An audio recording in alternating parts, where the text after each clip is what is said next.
Om Guru Brahma Guru Vishnu Guru Devo Maheshwara Guru Sakshat Parabrahma Tasmai Sri Gurave Namaha.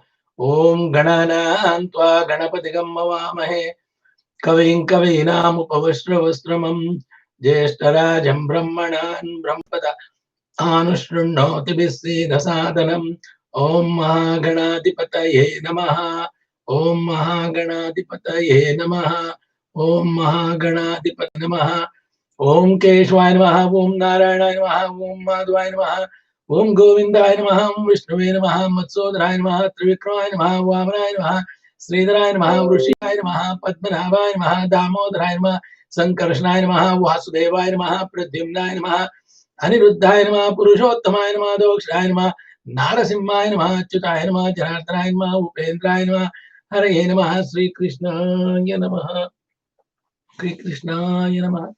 Dear devotees, we came to the 22nd chapter of Ekadasha Skanda in Bhagavata Mahapurana. In this chapter, Lord Krishna enumerates the categories of the natural elements, that is Tattva, Tattvagala Sankhya. Material elements is nothing but Tattva, explains the difference between the male and female natures and describes birth and death and creations. There are many opinions concerning the number of material elements, but this difference of opinions brought about by the influence of the illusory energy is not illogical. All the elements of nature exist everywhere. So the authorities who have accepted the illusory potency of the Supreme Personality of God may propose a variety of theories. The insurmountable illusory energy of God is the root cause of their mutually contradictory arguments. There is no difference between the ultimate enjoyer and the supreme controller, who is nothing but Vishnu and Lord Krishna. To presuppose any distinction between them is senseless. Ordinary knowledge is simply a quality of material nature, not of soul proper. The raw substance of material nature is designated according to its different phases. In the mode of goodness, that is Sattva Guna, and also Suddha Sattva, it is known as knowledge. In the mode of passion or as activity, and in the mode of darkness is ignorance. The time is another name of the Supreme Personality of Godhead, Kala. Time is Kala. Kala is also a name of the God, Vishnu. Time is another name of the Supreme Personality of Godhead, and another name of material prosperity is Sutra or Mahat Tattva. The 25 elements of nature are the Lord nature, the Mahat, false ego, ether, air, fire, water, earth, the eyes, the ears, the nose, the tongue, the skin, the speech, the hands, the feet, the genitals, the anus, the mind, sound, touch, form, taste, and smell. These are the 25 elements of the nature connected to the, of course, is connected with the body and the nature. The unmanifest Supreme Personality merely glances at nature. Material nature, which is under the control of the Supreme Lord Krishna, then assumes the forms of causes and effects and carries out the creation, maintenance, and destruction of the material world. Even though the Purusha and Prakriti appear not different to superficial vision, there is an ultimate difference between the two. Material creation is produced from the modes of Prakriti, and its quality is transformation. The living entities who are inimical to the Supreme Personality of Godhead take on and give up various kinds of material bodies through the agency of their own material work. But those who are ignorant of the self is Atma. But those who are ignorant of the self because of being bewildered by illusion do not understand this. The mind, which is filled with the ideas of fruitive work, simply takes the senses with it from one body to another, while the soul follows along. Nevertheless, on account of being totally absorbed in sense gratification, one cannot remember his past existence. The body undergoes 9 stages of manifestation. The body undergoes 9 stages of manifestation, which are brought about by association with the qualities of material nature. These are impregnation, gestation. The body undergoes 9 stages of manifestation, which are brought about by association with the qualities of material nature. These are impregnation, gestation, birth, childhood, youth, maturity, middle age, old age, and death. 9 stages of manifestation of the body in the material nature is first is impregnation, gestation, birth, childhood, youthhood, maturity, middle age, old age, and death. From the death of one's father and birth of one's son, a person can easily comprehend the rise and fall of his own body. The soul, who is the perceiver, is different from the body. The soul, who is the perceiver, is different from the body. But when there is no knowledge of the true facts, the living entity, confused by the objects of sense gratification, achieves its destinations with the cycle of material existence. Thus, the living entity continuously wanders under the spell of material work, taking birth as a sage or a god when he is predominated by the mode of goodness. Among the demons or human beings, which he is predominantly influenced by the mode of passion. And in the species of ghosts, spirits, or animals, when he is predominated by the mode of ignorance. The living entity continuously wanders under the spell of material work, taking birth as a sage or a demigod when he is predominated by the mode of goodness. The living entity continuously wanders under the spell of material work, taking birth as a sattvika person who is predominated by the mode of goodness. Among the demons or human beings, which he is predominantly influenced by the mode of passion, and in the species of ghosts, spirits, or animals, when he is predominated by the mode of ignorance. The spirit soul does not engage in the enjoyment of the sense objects. Rather, it is the senses that perform this activity. Therefore, the living being has no actual need for sense gratifying pleasures. Therefore, the living being has no actual need for sense gratificatory pleasures, with the exception of those peaceful personalities who have taken shelter of the lotus feet of the Supreme Personality of Godhead and are dedicated to the divine duty of his service. This is very important for devotees to understand. Personality of Godhead likes the people who are devoted for the sake of other people's benefit. Therefore, the living being has no actual need for sense gratification pleasures, with the exception of those peaceful personalities who have taken shelter of the lotus feet of the Supreme Personality of Godhead, Lord Krishna, and are dedicated to the divine duty of his service. Everyone, including so-called learned scholars, is inevitably overcome by the all-powerful material nature. This is the summary of the chapter. We are going to read few shlokas in the chapter, commencing from Uddhava Vacha. Kati tattvani vishvesha sankyatman vrishabhi prabhu navaike dashi pancha trinmatva tvamiham shushriyu.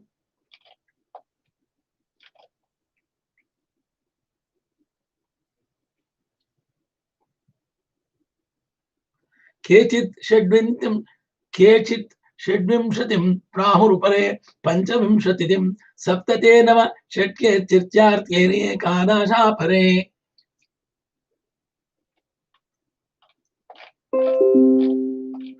Uddhava is asking Lord Krishna, my dear Lord, O Master of the universe, how many different elements of creation have been enumerated by the great sages?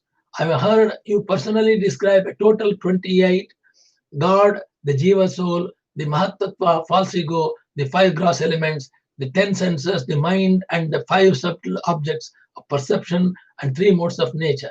But some authorities say there are 26 elements, while others cite 25 or else 7, 9, 6, 4, or 11, and even others say that there are 17, 16, and 13. What did each of these sages have in mind when they calculated the creative elements in such a different ways? O Supreme Eternal, kindly explain this to me. Uddhava wants an explanation for different sages have got different factors on elements, material elements.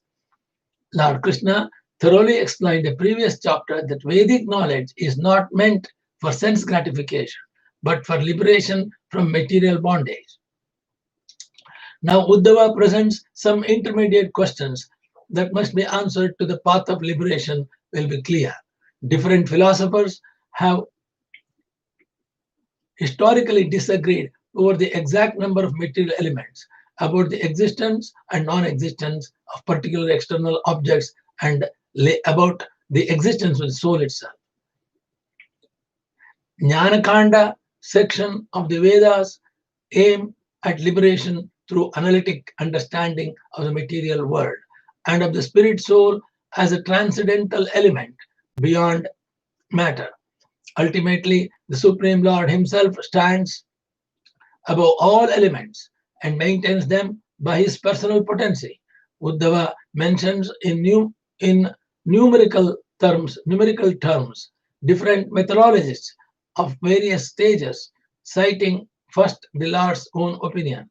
The Lord Ayushman, or possessing eternal form, is significant in this regard, since Lord Krishna is eternal.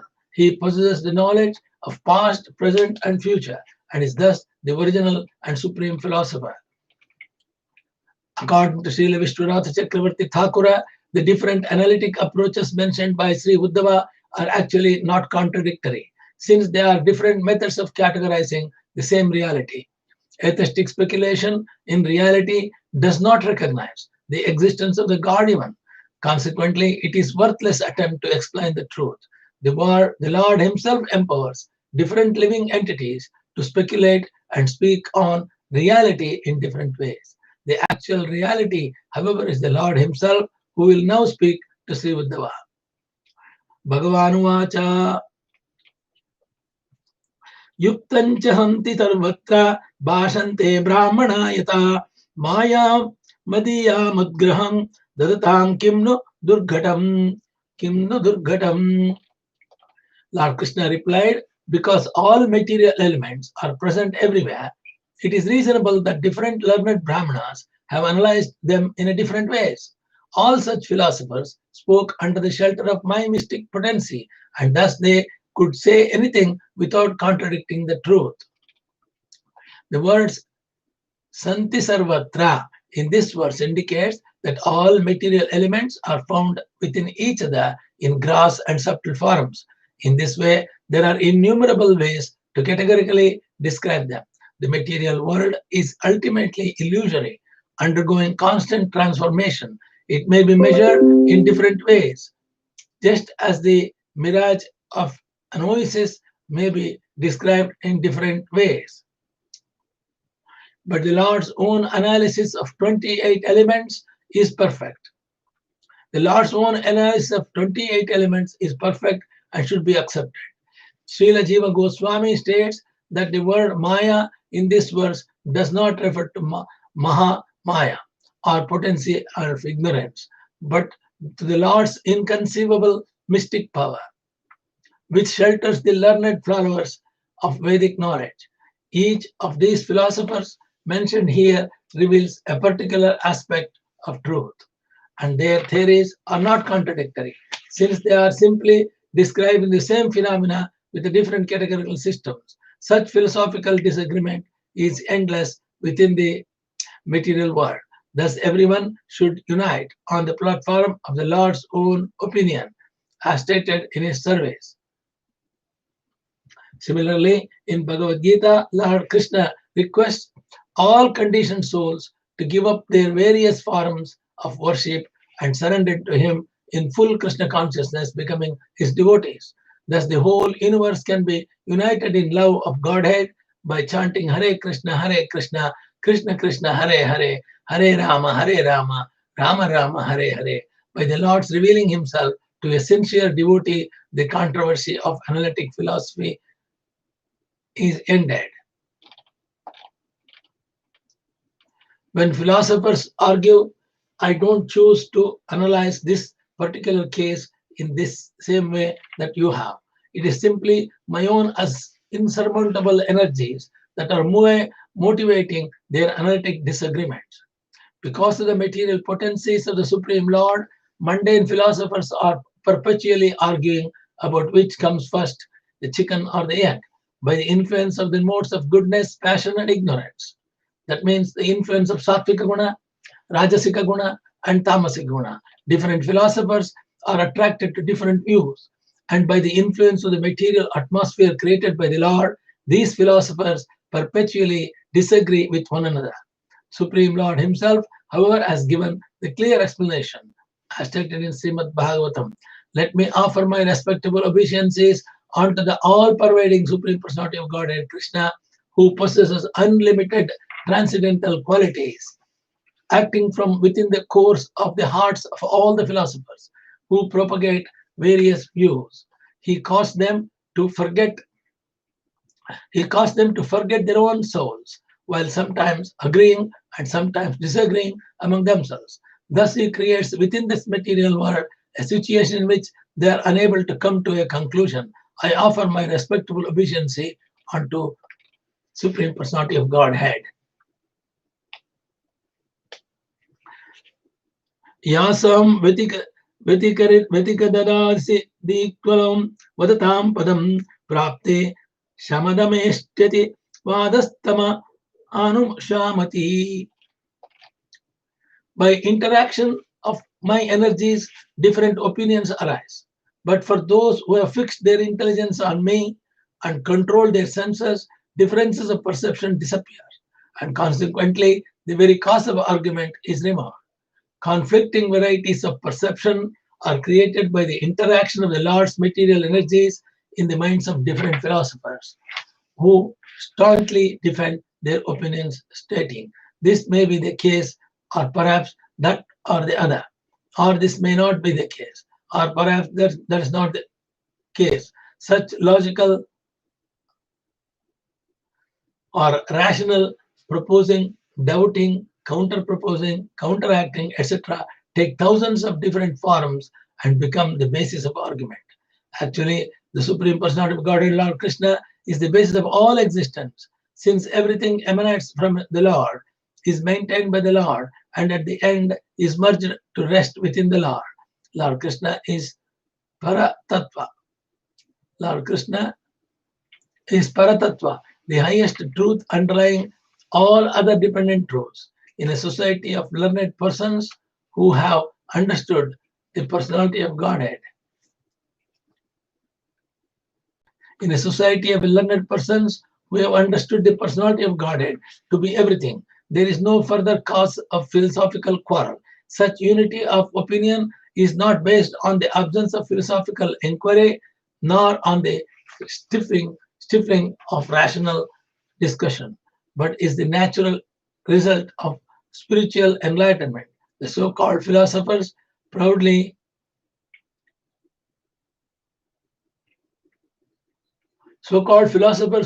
boast that they are searching and researching for the absolute truth. Yet they somehow consider one who has found the absolute truth to be less intelligent than one who has not found it, but is searching, but still searching, because Lord Krishna is the absolute truth. One who fully surrenders to the Lord becomes the most learned person.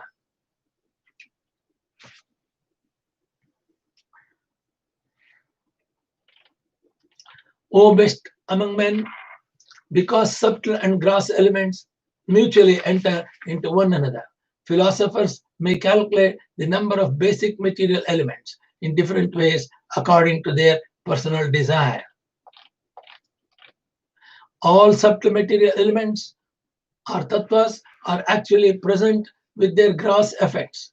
Similarly, all gross elements are present within their subtle causes, since material creation takes place by progressive manifestation of elements from subtle gross.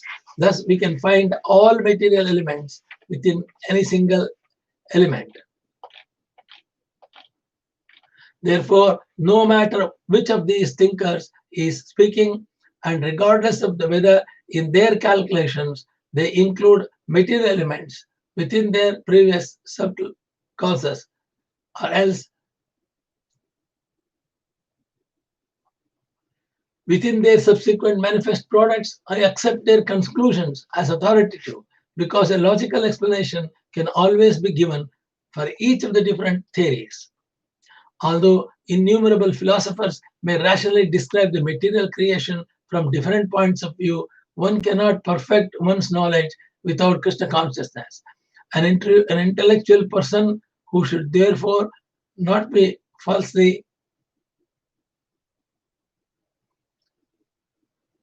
An intellectual person should therefore not be without Krishna consciousness.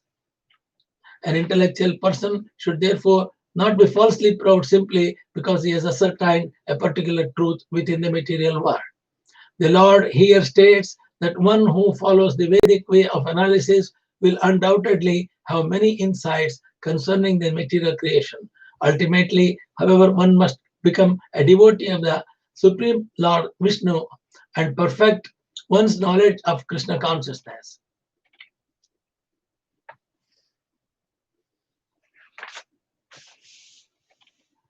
Because a person who has been covered by ignorance since time immemorial is not capable of effecting his own self-realization, there must be some other personality who is in factual knowledge of the absolute truth and can impart this knowledge to him. Although the Lord tolerates different methods of calculating material causes within their effects and material effects within their causes, there cannot be any speculation regarding the two spiritual elements found in this universe, namely the individual soul and super soul. Lord Krishna clearly states in this verse that the living entity is incapable of effecting his own enlightenment. The Supreme Lord is Tattvajna, omniscient, and Jnananda, the spiritual master of the entire universe. Sri Uddhava mentioned that some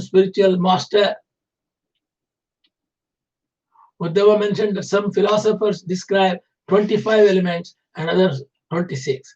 The difference is that 26 elements include separate category for the individual soul and the supreme soul. And Lord Krishna, whereas the proponents of 25 elements artificially merge the two transcendental categories, Jiva Tattva and Vishnu Tattva, hiding the eternal supremacy of the personality of the Godhead. Knowledge based on the three modes of material nature, that is Sattvika, Rajasika, and Tamasika, cannot rise to the transcendental platform where this personality of Godhead exists as the supreme enjoyer of eternal spiritual varieties of form, color, flavor, musical sounds, and living affairs. Mundane philosophers simply bounce back and forth between material and enjoyer, material renunciation, being victims of Mayavadi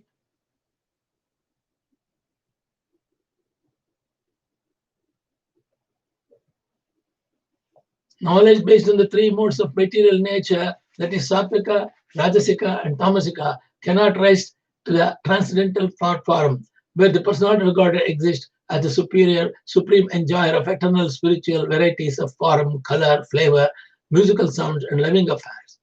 Mundane philosophers simply bounce back and forth between material enjoyment and material renunciation, being victims of Mayavada, impersonal perception of the absolute truth. They cannot achieve the shelter of the personality of Godhead, Lord Krishna, and thus cannot understand him. Because foolish impersonal philosophers consider themselves supreme, they are unable to appreciate that loving service to Lord Krishna exists on the spiritual platform. Stubbornly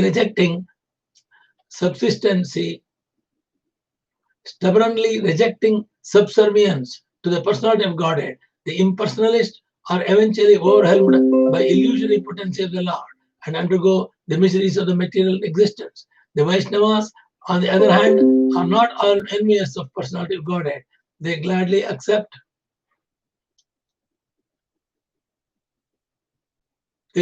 accept his shelter and supremacy, and thus the Lord personally takes charge of his devotees and enlightens them.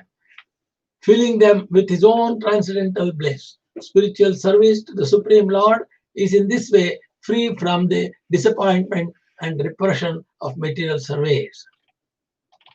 According to the knowledge in the material mode of goodness, that is Sattva-guna or Shuddha Sattva, there is no qualitative difference between the living entity and the Supreme Controller. The imagination of qualitative difference between them is useless speculation. The imagination of qualitative difference between them is dual.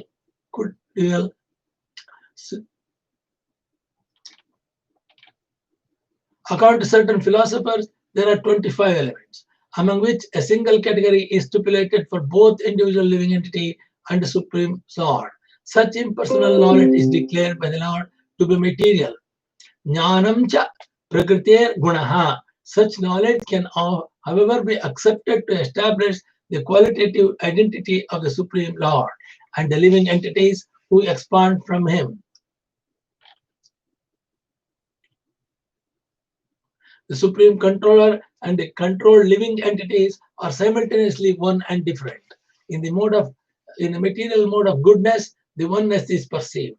As one proceeds further to the stage of Vishuddha Sattva or purified spiritual goodness, one finds spiritual variety within the qualitative oneness, completing one's knowledge of the absolute truth. The words na vailakshanam, na vailakshanam, anve api boldly affirm that the individual living entity is indisputably part and parcel of the Supreme Lord and qualitatively one with him. Any philosophical attempt to separate the living entity from the Supreme Lord and deny his eternal servitude to the Lord is thus refuted. The words, any philosophical attempt to separate the living entity from the Supreme Lord and deny his eternal servitude to the Lord is thus refuted.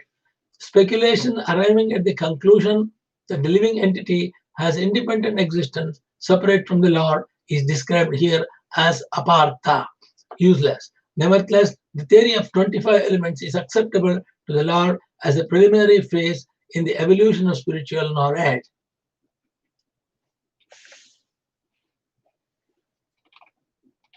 Nature exists originally as the equilibrium of the three material modes, which pertain only to nature, not to transcendental spirit soul. This is devotees should understand. The nature exists originally as the equilibrium of the three material modes. The three material modes are Sattvika, Rajasika, and Tamasika, which pertain only to nature, not to transcendental spirit soul. These modes, goodness, passion, ignorance, Sattvika, Rajasika, Tamasika, are the effective causes of the creation, maintenance, and destruction of this universe.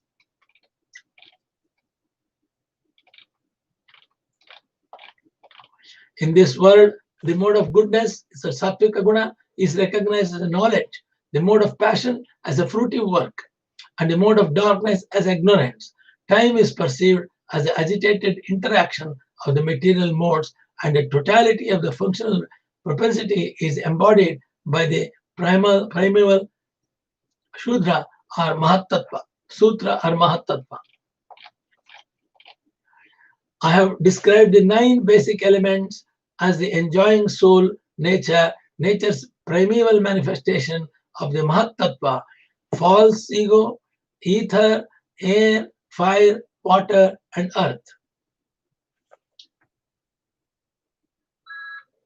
Prakriti or nature is originally unmanifest and later becomes manifest as the Mahat Tattva.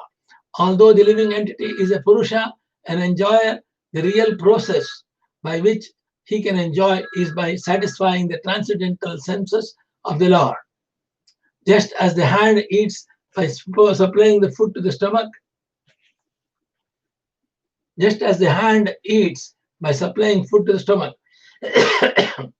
within the material nature, the living entity becomes a false enjoyer. Within the material nature, the living entity becomes a false enjoyer. forgetting his subservience to the Lord. The material elements as well as the living entity and the super soul are thus systematically analyzed to demonstrate to the conditioned soul his actual constitutional position beyond the material nature.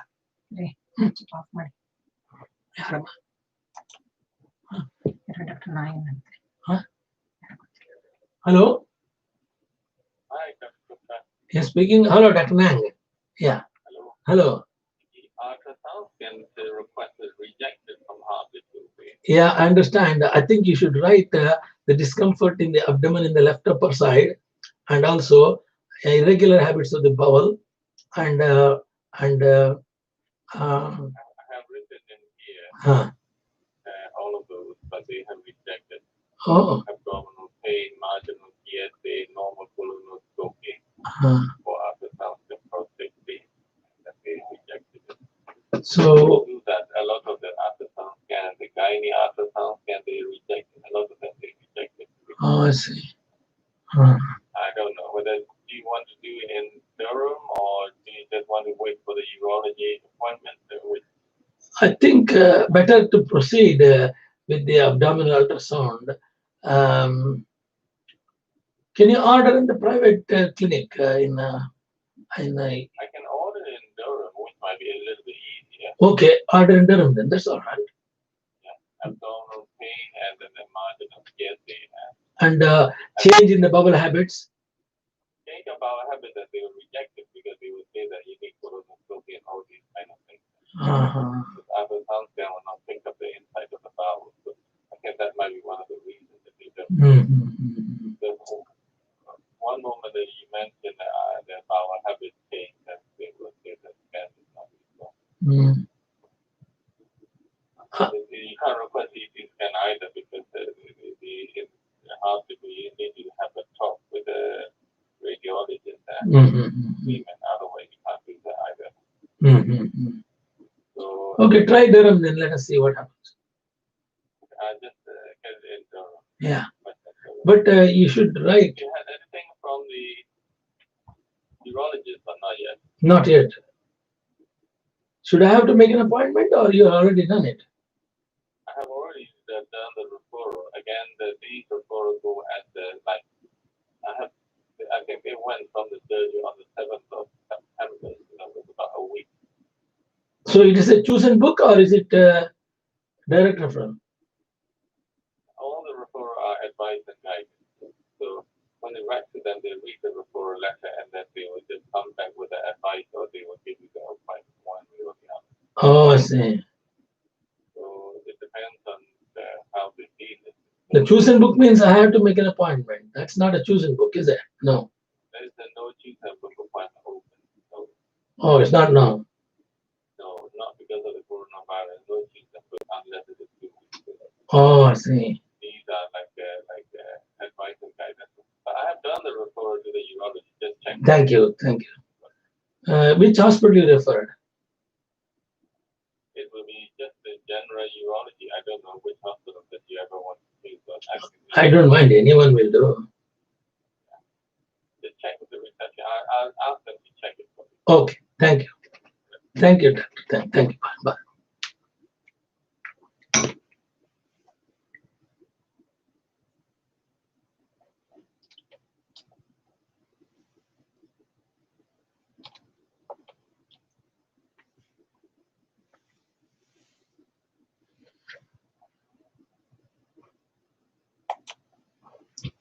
Sorry for the disturbance.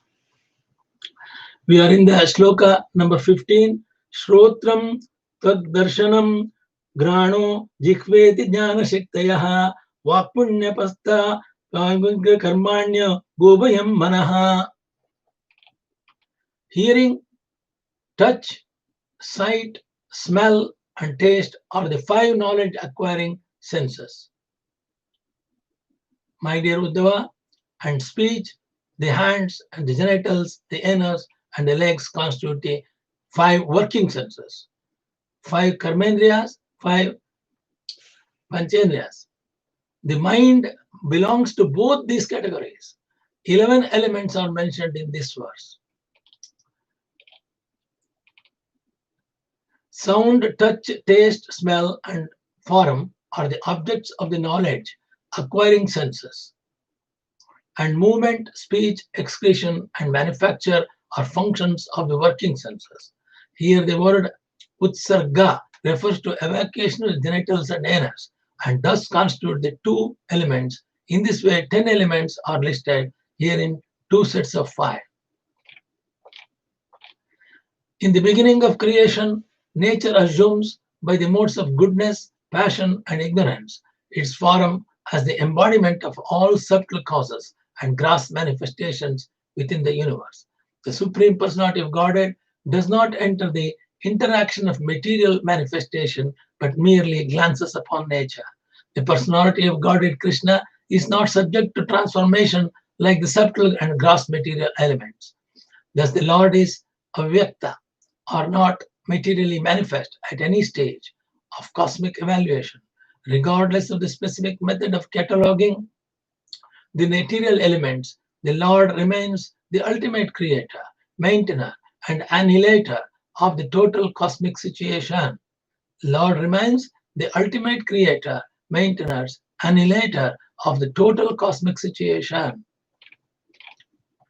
As the material elements headed by the mahat tattva are transferred, they receive their specific potencies from the glance of the Supreme Lord, and being amalgamated by the power of nature, they create the universal egg.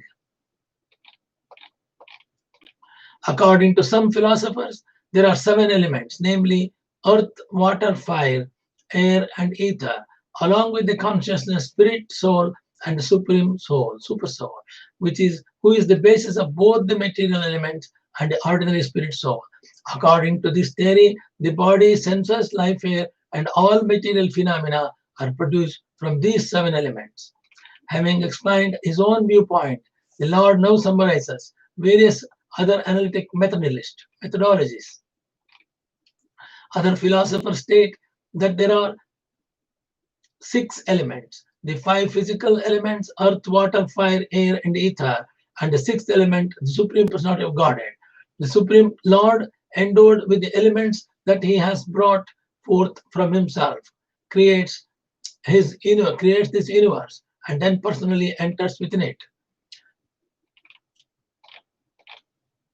Some philosophers propose the existence of 4 basic elements, of which 3, fire, water, earth, emanate from the 4th. The self once existing, these elements produce the cosmic manifestation in which all material creation takes place. Some calculate the existence of 17 basic elements, namely the 5 gross elements, the 5 objects of perception, the 5 sensory organs, the mind, and the soul as the 17th element. According to the calculation of 16 elements, the only difference from the previous theory is that soul is identified with the mind.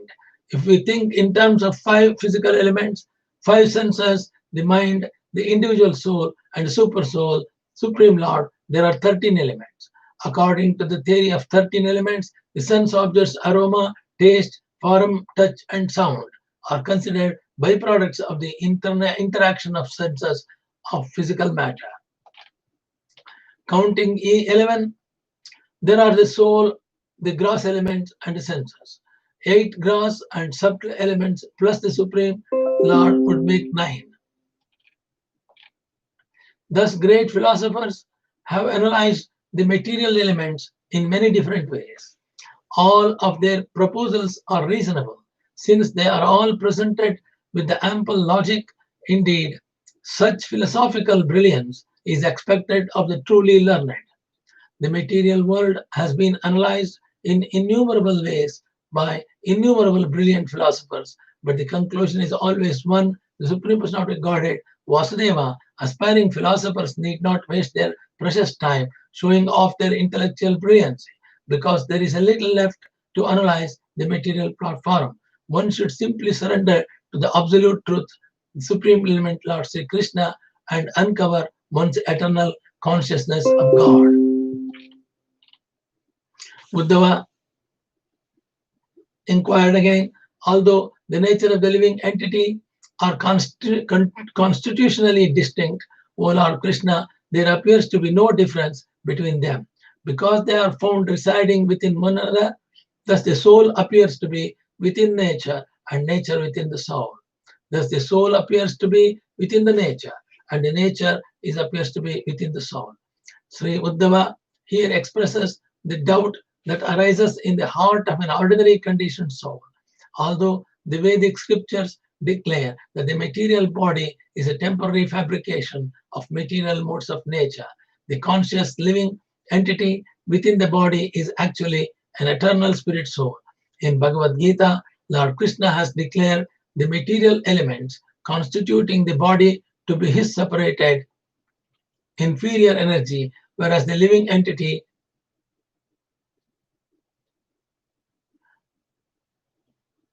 in Bhagavad Gita, Lord Krishna declared the material elements constituting the body to be his separated inferior energy, whereas the living entity is the superior conscious energy of the Lord. Still, in conditioned life, the material body and conditioned soul appear inseparable and thus non-different. Because the living entity enters the womb of a mother and gradually comes out in a developed body, the soul appears. Because the living entity enters the womb of a mother and gradually comes out in a developed body, the soul appears to have entered deeply within the material nature. Similarly, by the soul's identification with the material body, the body appears to enter deeply within the consciousness of the soul. What is more, the body cannot exist without the presence of the soul. The body is important. What is the more? The body cannot exist without the presence of the soul. By this apparent mutual dependence, the difference between the body and the soul is obscure. Sri Uddhava therefore questions the Lord in order to clarify this issue. O lotus-eyed Keshava, O lotus-eyed Krishna, O omniscient Lord, kindly cut this great doubt out of my heart with your own words, which exhibit your great skill in reasoning. Sri Uddhava requests Lord Krishna to clearly demonstrate the difference between the material body and the spirit soul. From you alone, the knowledge of the living beings arises, and by your potency, that knowledge is stolen away. Indeed, no one but yourself can understand the real nature of your illusory potency. As stated in the Bhagavad Gita, Mattaha Smritir Jnanam Apohanancha. From me come remembrance, knowledge, and forgetfulness. By the Lord's causeless mercy, one is enlightened with knowledge, and by the Lord's illusory potency, that knowledge vanishes, and one is merged into ignorance. Those bewildered by Maya cannot understand the difference between the material body and the spirit soul, and thus should hear from the Lord himself to remove this illusory covering. Supreme Personality of Godhead says, O best among men, material nature and its enjoyer are clearly distinct. O best among men, material nature and its enjoyer are clearly distinct. The manifest creation undergoes constant transformation, being founded upon the agitation of the modes of nature. The word Purusha indicates the living entity and also the Supreme Lord. Who is the supreme living entity? Material nature, subject to transformation, is full of duality, whereas the Lord is one and absolute. Material nature is dependent on its creator, maintainer, and annihilator. The Lord, however, is completely self-reliant and independent. In the same way, material nature is unconscious and dull, lacking self-awareness, whereas the Supreme Lord is self-sufficient, omniscient. The individual living entity shares the entire eternality. The individual living entity shares the eternality, bliss, and knowledge of the personality of Godhead, and is also completely distinct from material nature. The word sarga here refers to the material amalgamation of the body, which covers the living entity. The material body undergoes constant transformation and is thus clearly different from the living entity. The word sarga here refers to the material amalgamation of the body, which covers the living entity. The material body undergoes constant transformation and is thus clearly different from the living entity which is eternally the same. In the transcendental kingdom of God, there is no conflict or agitation caused by the creation, maintenance, and destruction as exhibited in the material world. Their all variety is resolved in the transcendental, informing, loving experience of Krishna consciousness, the natural constitutional position of the soul. My dear Uddhava, my material nature, my material energy, comprising the three modes and acting through them, manifest the varieties of creation along with varieties of consciousness for perceiving them. The manifest result of material transformation is understood in three aspects: Adhyatmika, Adidaivika, and Adibhautika.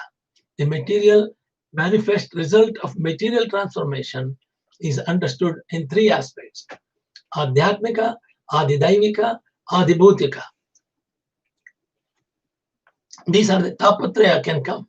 Adhyatmika Tapatraya, Adidaivika, and Adibhautika. The word Vikalpa Buddhihi indicates that consciousness within various material bodies reveals different aspects of the Lord's creation. Birds such as seagulls glide on the ocean breezes, experiencing the Lord's creation of wind and altitude.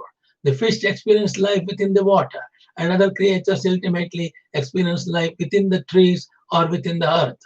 Human society affords its own varieties of awareness, and similarly, in heaven and hell, different experiences are available. All types of material consciousness are transformation of the three modes of material nature, the expansions of the Lord's illusory energy.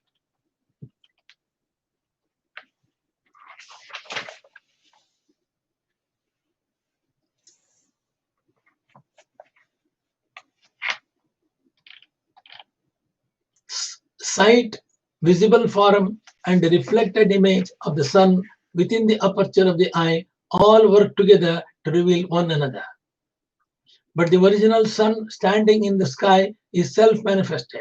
Similarly, the Supreme Soul, the original cause of all entities, who is thus separate from all of them, acts by illumination of his own transcendental experience as the ultimate source of manifestation of all mutually manifesting objects. Sight, visible form, and a reflected image of the sun within the aperture of the eye all work together to reveal one another. But the original sun standing in the sky is self-limited, self-manifested. Similarly, the Supreme Soul, the original cause of all entities, who is thus separate from all of them, acts by the illumination of his own transcendental experience as the ultimate source of manifestations of all mutually manifesting objects. Form is recognized by the function of the eye, and the eye's function is understood by the presence of perceivable form.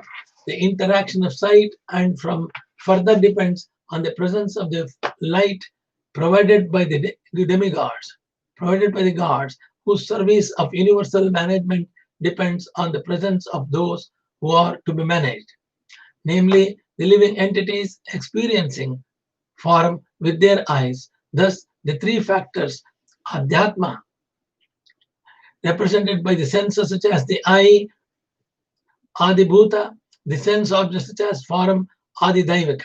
The influence of the controlling deities exists in an interdependent relationship. The sun globe itself is said to be self-manifest, self-luminous, and self-experiencing. It does not share the interdependency of the senses and sense objects, although facilitating their function. Similarly, the Supreme Personality of Godhead facilitates the interdependent experiences of all living entities. For example, newspapers, radio, and television reveal world events to the mass of people. Parents reveal facts about life to their children, teachers to their students, friends to their friends, and so on. For example, newspapers, radio, television reveal world events to the mass of the people. Parents reveal facts about their life to their children, teachers to their students, friends to friends, and so on. The government manifests its will to the people, and the people to their government. The sun and the moon reveal the visual forms of all objects. and a perception of sound reveals audible form. The vibrations of particular types of music, rhetoric, rhetoric reveal the inner feelings of other living beings, and other types of knowledge are revealed by aroma, touch, and taste.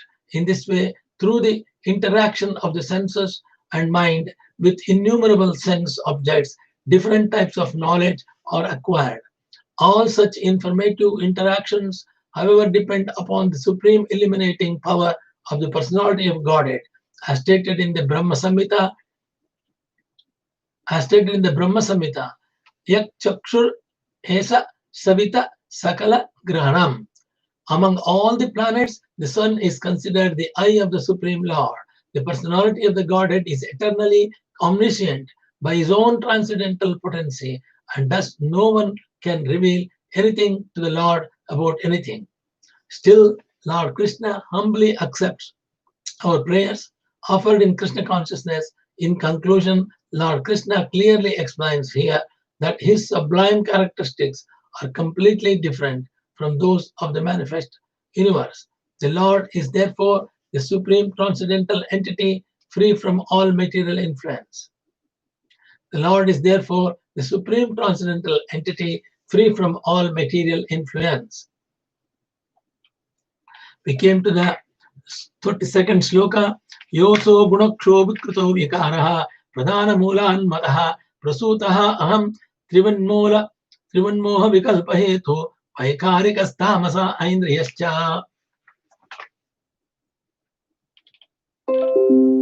Similarly, the sense organs, namely the skin, ears, eyes, tongue, and nose, as well as the functions of the subtle body, namely condition, consciousness, mind, intelligence, and false ego, can all be analyzed in terms of the threefold distinction of sense objects, perception of the preceding deity.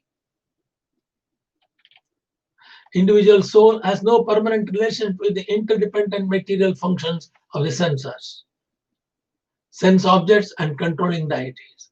The living entity is originally pure spirit soul and is meant to be depend on the personality of Godhead in the spiritual world. It is useless to try to analyze matter and spirit within the same categories, since they belong to different potencies of the Supreme Lord.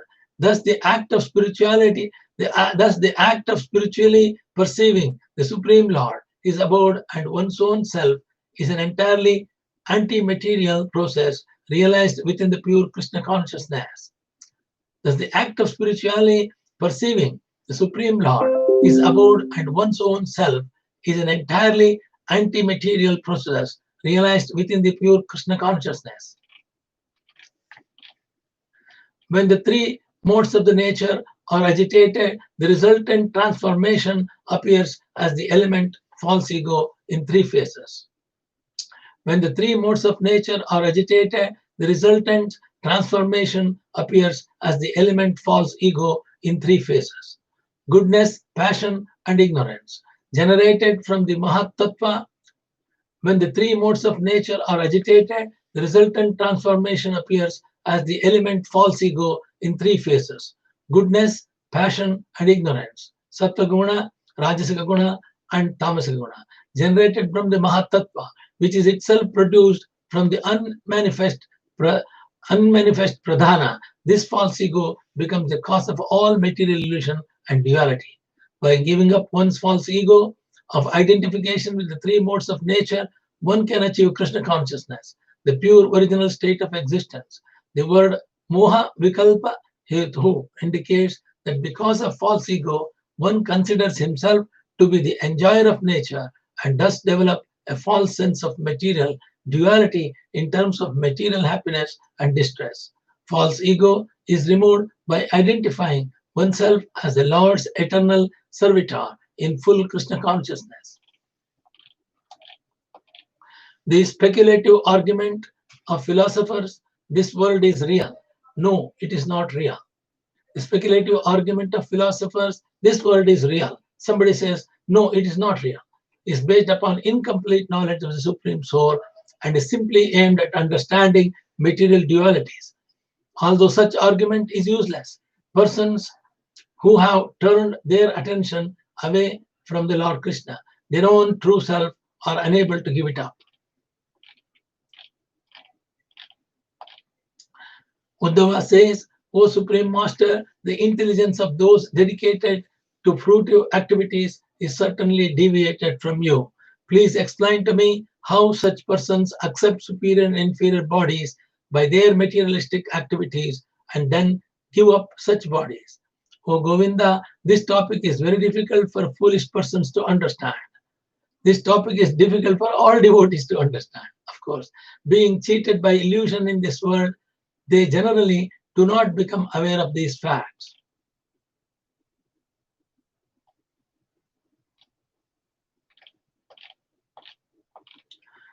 Lord Krishna says, the material mind of man is shaped by the reactions of fruitive work.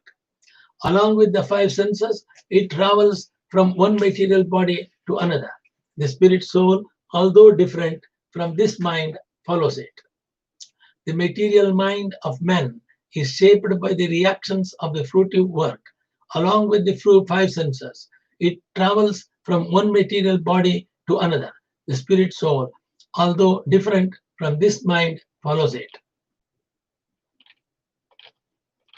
The mind, bound to the reactions of the fruitive work, always meditates on the objects of the senses, both those that are seen in this world and those that are heard about from Vedic authority. Consequently, the mind appears to come into being and to suffer annihilation along with its objects of perception, and thus its ability to distinguish past and future is lost.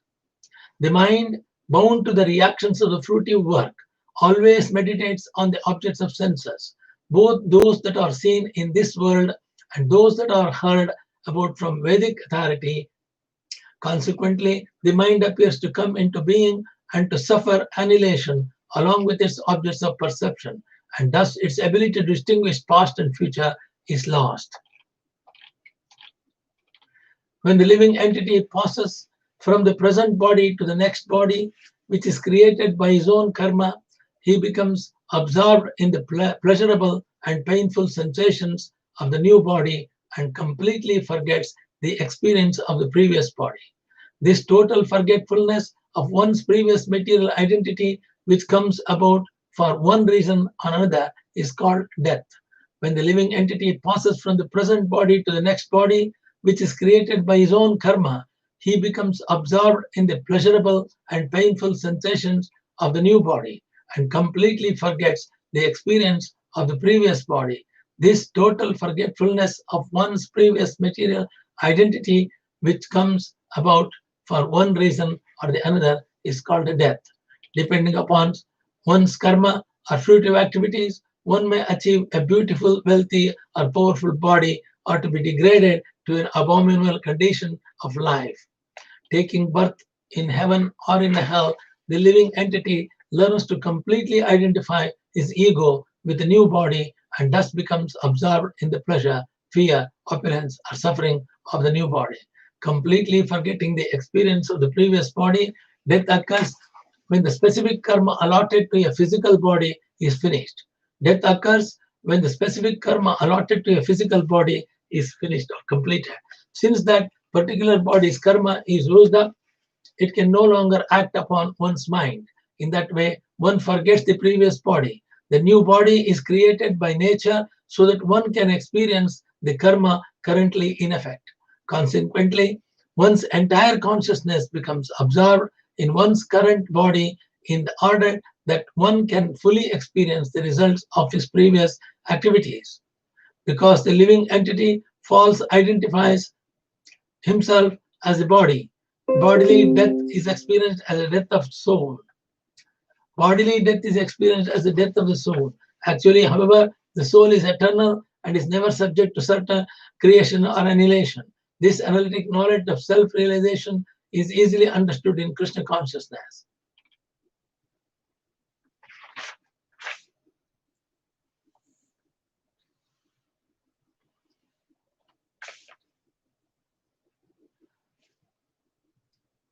जन्मत्वात्मतया पुंसः सर्वभावेन भूरिदः विषयस्वीकृतिं प्राहुर्युतः स्वप्नमनोरथः.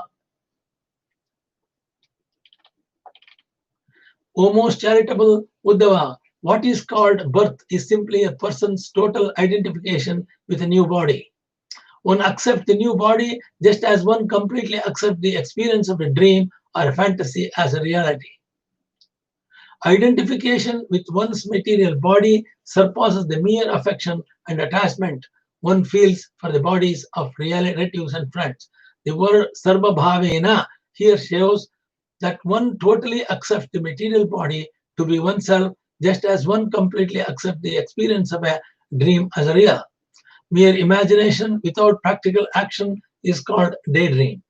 Mere imagination without a practical action is called a daydream. The mental concoction that occurs in a sleeping state is called a dream. Our identification with our own body and our blind acceptance. Our identification with our own body and our blind acceptance of bodily relationship as permanent constitute a prolonged form of dreaming or fantasy in which one imagines oneself to be separate from the Supreme Personality of Godhead. The term birth, therefore, does not refer to the generation of a new entity, but to the blind acceptance by the spirit soul of a new material body. Just as a person experiencing a dream or daydream does not remember his previous dreams or daydreams, a person situated in his present body, although having existed prior to it, thinks that he has only recently come into being. Because of the mind, which is the resting place of the senses, has created the identification with the new body, the threefold material variety of high, middle, and low class appears as if present within the reality of the soul. Thus, the self creates external and internal duality, just as a man might give birth to a bad son. Thus, the self creates external and internal duality, just as a man might give birth to a bad son. The wealth, beauty, strength, intelligence, fame, and detachment of different bodies are considered to be excellent, normal, or inferior according to the material situation. The spirit soul acquires a particular body and thus judges himself and others to be high, middle, or low class according to their material situation. Actually, the eternal soul exists beyond material duality, but falsely mistakes the material situation to be his own. The words asaj jana krita yata are significant. A father may be by peaceful, but because his bad son gets into trouble, the father is forced to defend his son and consider his son's enemies to be the enemies of the entire family. Thus, the bad son implicates the father in troublesome conflicts. Similarly, the spirit soul has no intrinsic problems, but by creating false identification with the material body, the soul becomes involved in the happiness and distress of the body. With this verse, the Lord summarizes his discussion of the difference between the body and the soul. My dear Uddhava, material bodies are constantly undergoing creation and destruction by the force of time, whose swiftness is imperceptible. But because of the subtle nature of time, no one sees this. My dear Uddhava, material bodies are constantly undergoing creation and destruction by the force of time, whose swiftness is imperceptible. But because of the subtle nature of the time, no one sees this.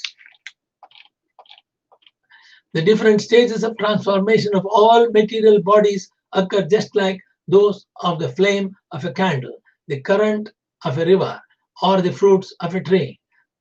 The wavering flame of the candle sometimes waxes brightly and again becomes weak. Finally, it vanishes altogether. The waves of flowing river rise and fall, creating innumerable shapes and patterns. The fruits of a tree gradually take birth, grow, ripen, sweeten, and eventually rot and die. Similarly, one can easily understand that one's own body is undergoing constant transformation and that the body is certainly subject to old age, disease, and death. At different times of the life, the body exhibits degrees of sexual potency and physical strength, desire, wisdom, and so on. As the body grows old, physical strength diminishes, but one's knowledge may increase even as the body undergoes such transformation. Material birth and death occur within the realm of segmented time. The birth, creation, or production of a material object immediately connects it with a segmented sequence of subtle time within the material world. Thus, its destruction or death is inevitable. The irresistible force of time moves so subtly that only the most intelligent can perceive it, just as the candle flame gradually diminishes as the flowing currents move within the river or as fruits gradually ripen on a tree. The material body is steadily moving toward inevitable death. The material body is steadily moving towards inevitable death. The temporary body should therefore never be confused with the eternal, unchanging spirit soul. Although the illumination of a lamp consists of innumerable rays of light undergoing constant creation, transformation, and destruction, a person with illusory intelligence who sees the light for a moment will speak falsely, saying, "This is the light of the lamp." As one observes the flowing river, ever new water passes by and goes far away, far away. That a foolish person observing one point in the river falsely states, "This is the water of the river."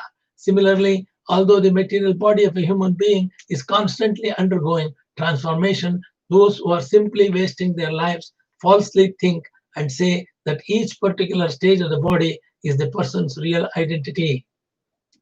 Although one may say, "This is the light of the lamp," there are innumerable rays of light being created, transferred, and destroyed at every moment. And although one may speak of the water of the river, there is an ever new supply of different water molecules passing by. Similarly, when one meets the young child, one accepts the particular transitory phase of the body as the actual identity of the person, considering him to be a child.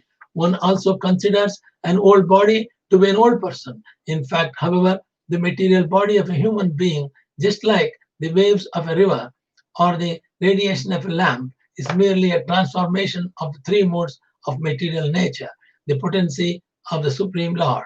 The real identity of a person is spirit soul, part and parcel of Lord Krishna. But as Lord Krishna proves in this verse, a conditioned soul is incapable of observing or understanding the subtle movements of time.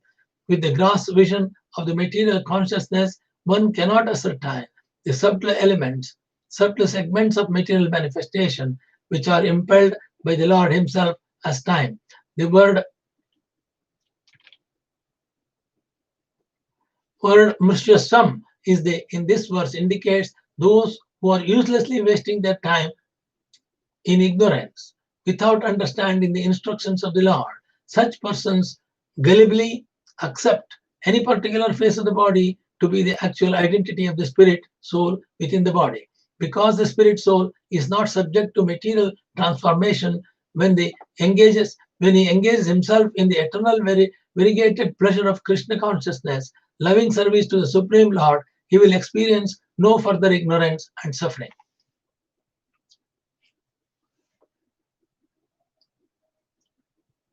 Because the spirit soul is not subject to material transformation, when he engages himself in the eternal variegated pleasure of Krishna consciousness, loving service to the Supreme Lord, he will experience no further ignorance and suffering. A person does not actually take birth out of the seed of past activities, nor being immoral does he die. By illusion, the living being appears to be born and to die, just as fire in connection with the firewood appears to begin and then cease to exist. The element fire exists perpetually within the material creation, but in connection with the particular piece of wood, fire apparently comes into existence and ceases to exist after some time. Similarly, the living entity is eternal, but in connection with a particular body, apparently takes birth and dies. The reactions of the karma thus impose an illusory suffering or enjoyment upon the living entity, but they do not cause the entity himself to change his eternal nature. In other words, Karma represents a cycle of illusion. In other words, the karma represents a cycle of illusion in which each illusory activity produces another Krishna consciousness, another produces another. Krishna consciousness stops this cycle of karma by engaging the living being in spiritual activities in the loving service of Lord. By such Krishna consciousness, one can escape the illusory chain of fruitive reactions. Impregnation, gestation, birth, infancy, childhood, youth, middle age, old age, and death are the 9 gauges of the body, 9 ages of the body. Although the material body is different from the self because of the ignorance due to the material association, one falsely identifies oneself with the superior and inferior bodily conditions. Sometimes a fortunate person is able to give up such mental concoction.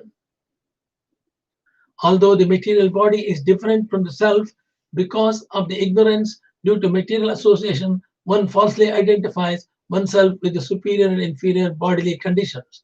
Sometimes a fortunate person is able to give up such mental concoction.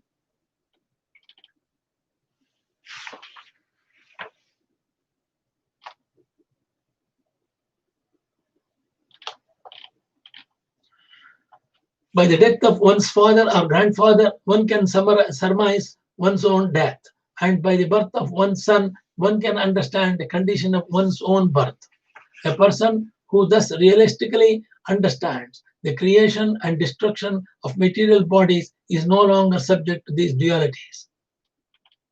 The Lord has described the 9 stages of the material body, beginning with the impregnation, gestation, and birth.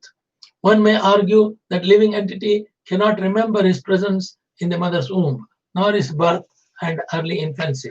The Lord therefore states here that one can experience these phases of bodily existence by studying one's own child. Similarly,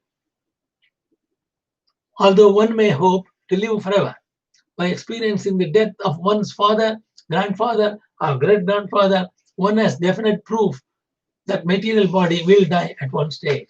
A sober person, knowing the soul to be eternal, therefore gives up false identification with the temporary, unreliable body and takes shelter of the devotion service of the Lord. By this process, one can escape the artificial imposition of birth and death. One who observes the birth of a tree from its seed, one who observes the birth of a tree from its seed and the ultimate death of the tree after maturity certainly remains a distinct observer separate from the tree. In the same way, the witness of the birth and death of the material body remains separate from it. As a reference to trees, vipaka indicates that the final transformation called death. In reference to other types of plants such as rice, vipaka indicates that the stage of maturity in which death also occurs. Thus, by common observation, one can understand the actual position of one's material body and one's own position as a transcendental observer. An unintelligent man, failing to distinguish himself from material nature, thinks nature to be real. By contrast with it, he becomes completely bewildered and enters into the cycle of material existence. Made to wander because of his fruitive work. The conditioned soul by which contact with the mode of goodness takes birth among the sages or gods. By contact with the mode of passion, he becomes a demon or a human being. And by association with the mode of ignorance, he takes birth as a ghost or in the animal kingdom. The word Travettam means the status of an animal, which includes all lower forms of life, such as beasts, birds, insects, fish, and elements. Just as one may imitate persons whom one sees dancing and singing, similarly the soul, although never the doer of material activities, becomes captivated by material intelligence and is thus forced to imitate its qualities.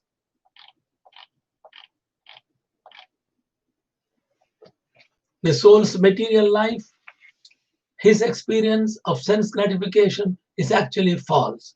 The soul's material life, his experience of sense gratification is actually false. O descendant of Dasara, just like trees' appearance of quivering when the trees are reflected in agitated water, or like the earth's appearance of spinning to the one spinning his eyes around, or like the world of fantasy of dream.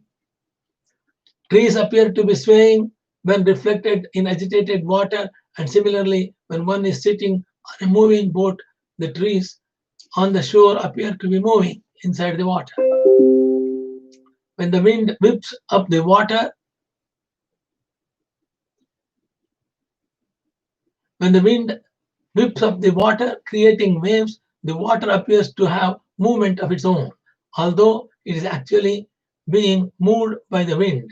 The conditioned soul in material life does not perform any activities, but rather the material body, with the consent of the illusioned living entity, is being moved by the modes of nature.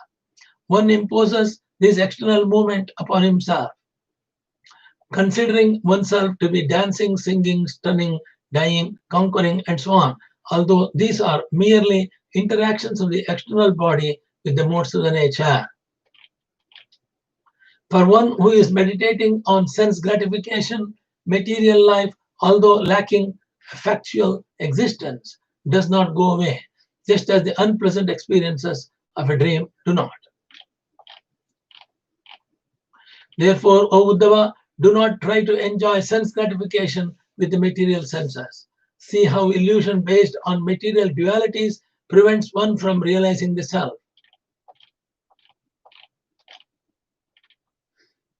Even though neglected, insulted, ridiculed, or envied by bad men, or even though repeatedly agitated by being beaten, tied up, or deprived of one's occupation, spat upon, or polluted with their urine by ignorant people, one who desires the highest goal in the life should be, in spite of all these difficulties, use his intelligence to keep himself safe on the spiritual platform. To keep in the spiritual platform, to maintain good intelligence, to keep himself in the spiritual platform should be the aim of all devotees. Throughout history, many of the above mentioned inconveniences have been experienced by devotees of the Lord. One who is advanced in good consciousness, God consciousness, does not allow himself to become obsessed with the material body even in such conditions, but rather keeps the mind fixed on the spiritual platform through proper intelligence. Uddhava says, O best of all speakers, please explain to me how I may properly understand days. O soul of the universe, the conditioning of one's personality in material life is very strong. Therefore, it is very difficult even for learned men to tolerate and the offenses committed against them by ignorant people.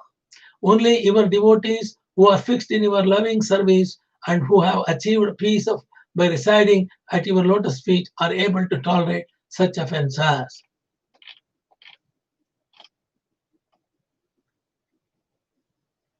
Unless one becomes advanced in the process of hearing, chanting the glories of the Supreme Lord, theoretical learning cannot make one actually saintly. One's conditioned personality, the result of long material association, is very difficult to overcome. Therefore, we should humbly take shelter of the lotus feet of Supreme Lord Krishna, who has so wonderfully explained to Sri Uddhava the real meaning of the knowledge.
नमोस्तु अनंताय सहस्रमूर्तये सहस्रपादाक्षरोभाव सहस्रनाम्ने पुरुषाष्टये सहस्रकोटियुगधारिणे नमः सहस्रकोटियुगधारिणे नमः आकाशात्पतितं यथागत सागरं सर्वते नमस्कारः श्रीकेशवं प्रजत्यो नमः सर्ववेदेशत्पुण्यं सर्वतीर्थेषु यत्फलं तत्फलं प्राप्त वासनात् वासुदेवस्य वासन्ते जगत्रयं सर्वभूतनिवासोऽसि वासुदेवस्ते कायेन वाचा मनसेन्द्रियैर्वा बुद्ध्यात्मना वा प्रकृते स्वभावात् करोमि यद्यत् सकलं परस्मै नारायणायेति समर्पयामि नारायणायेति समर्पयामि नारायणायेति समर्पयामि Om Hari Om Tat Sat. That come to your end of the chapter. We finished the 22nd chapter. Iti Srimad Bhagavate Mahapurane Paramahamsam Samhitayam Ekadasa Skande Dvavimshodhyayaha. 22nd chapter is finished. Thank you very much for listening.